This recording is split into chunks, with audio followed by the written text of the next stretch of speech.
नमस्कार दोस्तों, मेरा नाम है गौरव जुल्का और आज से मैं आपके सामने एक नई सीरीज़ लेके आया हूँ अपने चैनल के ऊपर, जिसमें हम बात करेंगे इंडियन फैक्ट्स के ऊपर।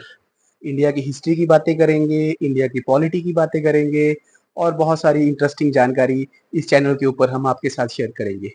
तो शुरू करते हैं दोस्तों, आज हम बात करेंगे इमरजेंसी की, जो हमें पता है कि काफ़ी टाइम पहले इंडिया में एक इमरजेंसी लगाई गई थी 1975 में, जो हमारी फॉर्मर प्राइम मिनिस्टर थी इंदिरा गांधी, उन्होंने ये इमरजेंसी इम्पोज करी थी इंडिया के ऊपर।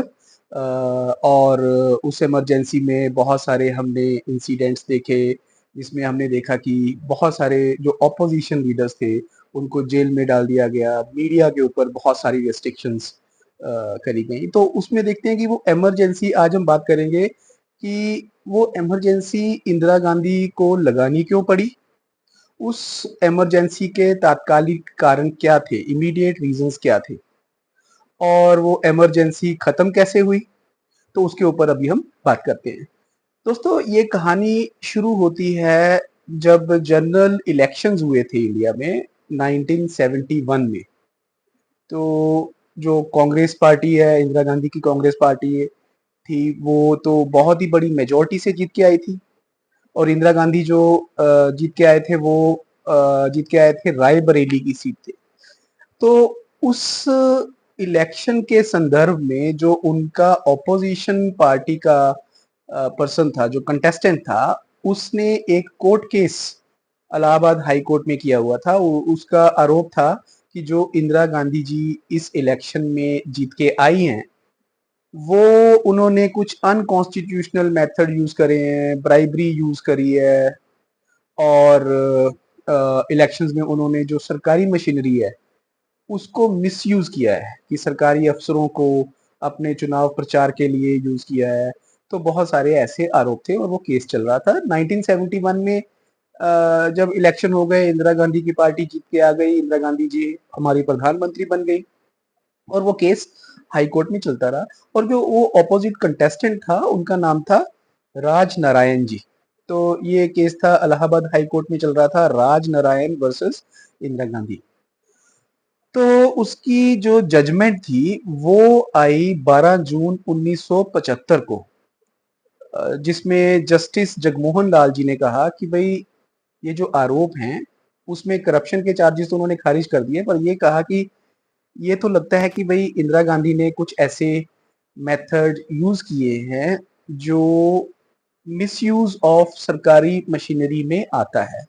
तो जो हमारी प्रधानमंत्री जी थी उस वक्त, इंदिरा गांधी जी, तो इलाहाबाद हाई कोर्ट ने बोला कि उन्होंने सरकारी अफसरों को यूज किया है अपनी इलेक्शन प्रचार के लिए।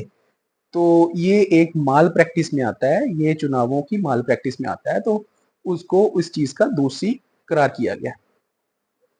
तो दोस्तों, आपको इस चीज का यकीन नहीं आएगा कि जब इसका वर्डिक्ट आया इस केस का, तो वर्डिक्ट क्या था कि भाई ये जो इलेक्शन है रायबरेली के, इसको रद्द किया जाए। इंदिरा गांधी जी का जो कैंडिडेचर है वो भी रद्द किया जाए। और तीसरा जो था, उनको 6 साल के लिए चुनावों से डिबार किया जाए, कि वो 6 साल तक किसी भी चुनाव में हिस्सा नहीं ले सकती। तो ये जो वो इलाहाबाद हाई कोर्ट का फैसला वो आया था। तो दोस्तों, फैसला आ गया और सारी पार्टी में, जो कांग्रेस पार्टी है, इनमें पूरी खलबली मच गई कि अब क्या किया जाए। इंदिरा गांधी जी के अगेंस्ट ये फैसला आ गया और इलाहाबाद हाई कोर्ट ने बोला कि 15 दिन के अंदर अंदर आप एक अपना अल्टरनेट अरेंजमेंट कीजिए, प्रधानमंत्री का पद इनको छोड़ना पड़ेगा और कोई नया प्रधानमंत्री बनेगा।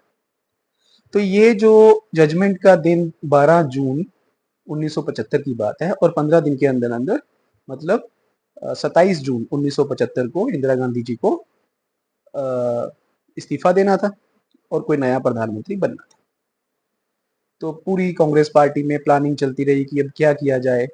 तो इससे बचने के लिए या इससे ध्यान बटाने के लिए इंदिरा गांधी जी ने 24 जून 1975 को राष्ट्रपति से एक डिक्लेरेशन साइन करवाया, जिसमें 25 जून 1975 से देश में इमरजेंसी अनाउंस कर दी गई।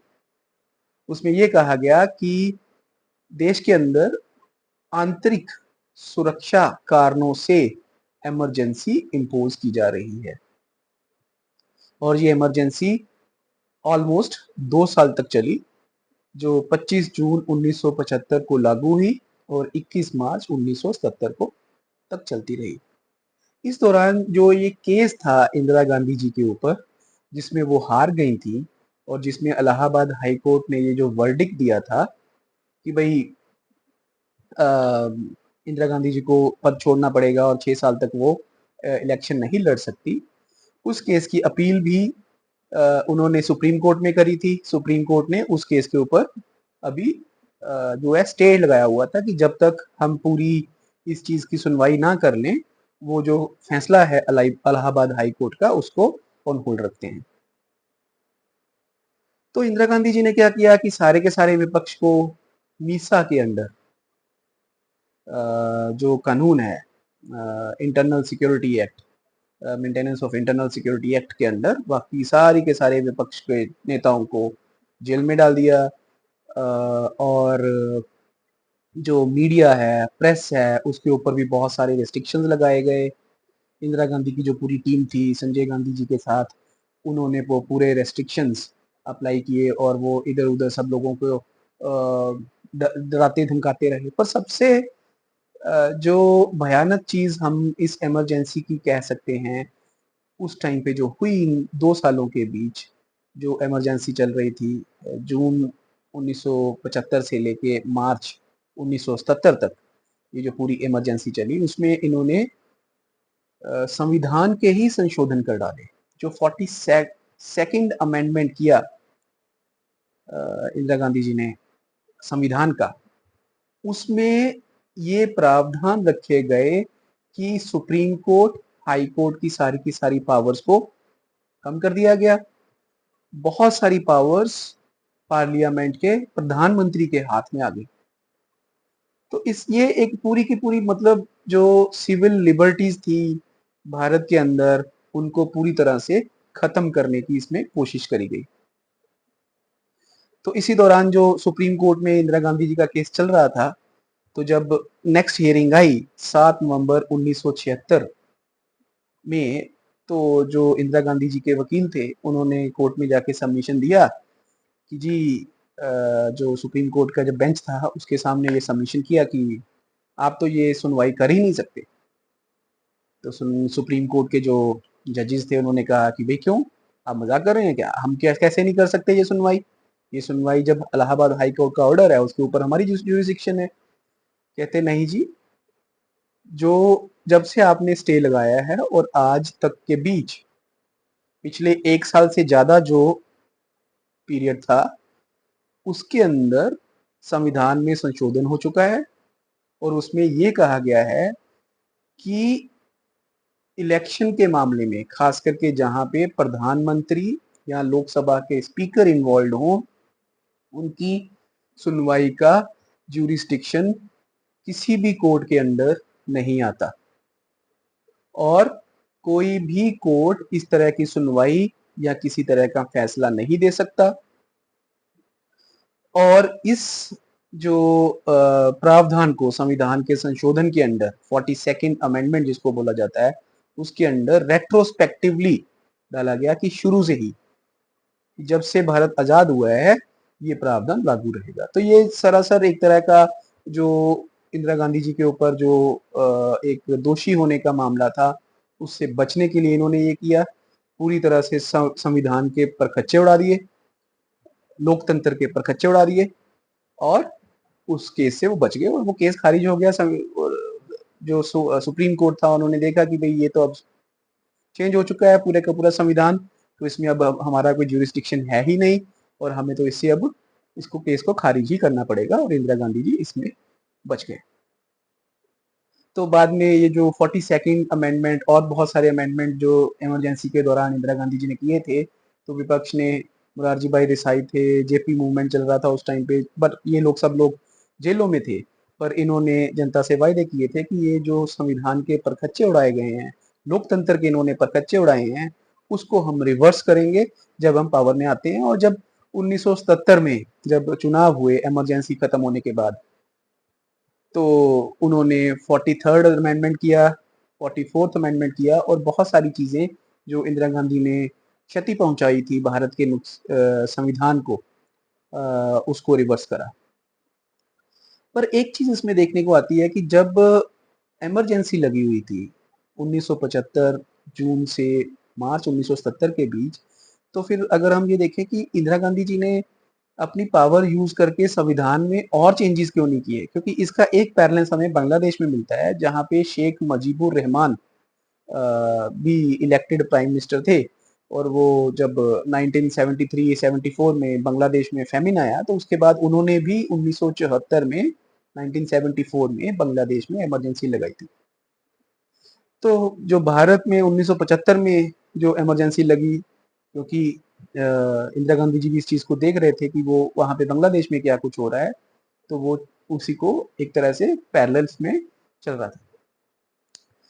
तो जो बांग्लादेश में शेख मुजीबुर रहमान ने 1974 में इमरजेंसी लगाई, तो उन्होंने बहुत ही ड्रेस्टिक कदम उठाए एक एक करके। पहले तो उन्होंने कहा जी हम अब बांग्लादेश में पार्लियामेंट्री सिस्टम खत्म करके प्रेसिडेंशियल सिस्टम लगा रहे हैं। तो उन्होंने सारी की सारी पावर खुद प्रेसिडेंट बन के अपने हाथ में ले ली। फिर वो उसके एक कदम और आगे गए। उन्होंने कहा कि भाई हम अब पूरे कंट्री में सिंगल पार्टी रूल, जैसे चाइना में है एक सिंगल पार्टी है, कम्युनिस्ट पार्टी ऑफ चाइना जो है, चाइनीज कम्युनिस्ट पार्टी जिसको बोलते हैं, सीसीपी बोलते हैं, उसी तरह का एक सिस्टम बांग्लादेश में लाने की कोशिश करी। कहा जी अब से कोई विपक्ष नहीं है, एक ही पार्टी बांग्लादेश में रहेगी और वही पार्टी के अंदर ही चुनाव होते रहेंगे और वहीं से वो प्रेसिडेंट जो है उनका बनता रहेगा। तो ये एक बहुत ही ड्रास्टिक चेंज था, जो हो सकता है कि इमरजेंसी के टाइम पे, क्योंकि इंदिरा गांधी जी बांग्लादेश के सिस्टम को क्लोजली मॉनिटर कर रही थी, क्योंकि बांग्लादेश इंडिया ने ही बनवाया था 1971 की वॉर के बाद। हो सकता है कि वो भी ये सोच रहे हैं। पर उसके बाद जैसे आपको पता है कि एक मेजर ढाका में एक टैंक लेके निकले, मुजीबुर रहमान जी के पास गए और मुजीबुर रहमान के समेत उनकी पूरी की पूरी फैमिली को खत्म कर दिया। तो इस चीज को देखते हुए हो सकता है कि एक क्वेश्चन इंदिरा गांधी जी के मन में हो कि भाई भले ही उन्होंने इमरजेंसी तो लगाई है, विपक्ष को जेलों में डाल दिया है, पर हो सकता है कि ऐसा कुछ कहीं उनके साथ भी ना हो जाए। तो इसीलिए उन्होंने बड़ा फूंक फूंक के कदम रखा। उन्होंने इलेक्शन, जो जनरल इलेक्शन 1976 में होने चाहिए थे, पर उस टाइम इमरजेंसी लगी हुई थी, उन्होंने इलेक्शन कराने की बजाय संविधान को चेंज किया, इलेक्शन को डिले किया और इलेक्शन करवाए 1977 में इमरजेंसी हटाने के बाद। और जब इलेक्शन हुए तो फिर ऑपोजिशन पार्टी पावर में आ गई और उन्होंने वो सारे के सारे जो हैं स्टेप्स जो इंदिरा गांधी जी ने उठाए थे उनको सबको रिवर्स कर दिया। तो चाहे सुप्रीम पावर्स इंदिरा गांधी जी ने उस टाइम पे अपने हाथ में ली, पर फिर भी अगर देखा जाए तो किसी एक तरह का क्वेश्चन उनके मन में जरूर था। मानवाधिकारों का हनन हुआ, हमारी लोकतंत्र के धज्जियां उड़ाई गईं, पर फिर भी एक डर था उनके मन में कि भाई जो बांग्लादेश में हुआ है वो कहीं भारत में भी ना हो। कहा जाता है कि जो उनके घर में, इंदिरा गांधी जी के घर में, वो किस बेडरूम में सोती हैं, उनके बच्चे किस बेडरूम में रहते हैं, किसी को इस चीज की इंफॉर्मेशन नहीं होती थी, कहाँ पे वो मिलेंगी किस टाइम पे, क्योंकि उनके मन में इस चीज का डर था। कहा जाता है कि ये चीजें भी उस टाइम पे जो इंडिया के उस टाइम के जो टॉप सीक्रेट एजेंट थे काउ, उनके अलावा और किसी को नहीं पता होती थी उनकी किस टाइम पे वो कहाँ पे हुई।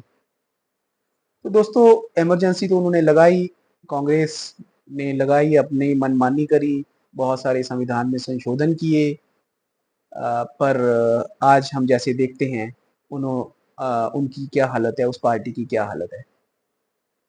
तो दोस्तों ये थी एक छोटी सी कहानी इंदिरा गांधी जी के जो फैसले के बारे में। उन्होंने फैसला क्यों लिया, चुनाव से वो हारी थी, उस फैसले से बचने के लिए, उस सजा से बचने के लिए उन्होंने इमरजेंसी इम्पोज करी और संविधान को ही बदल डाला। और साथ में कितने सारे लोगों को, निर्दोष लोगों को 2-2 साल जेलों में रखा। तो एक ये छोटी सी कहानी है। अब हम अपनी अगली वीडियो में नेहरू जी के बारे में भी बातें करेंगे। हम और बातें करेंगे इंडिया के बारे में, बहुत सारे जो तथ्य हैं उनको शेयर करेंगे।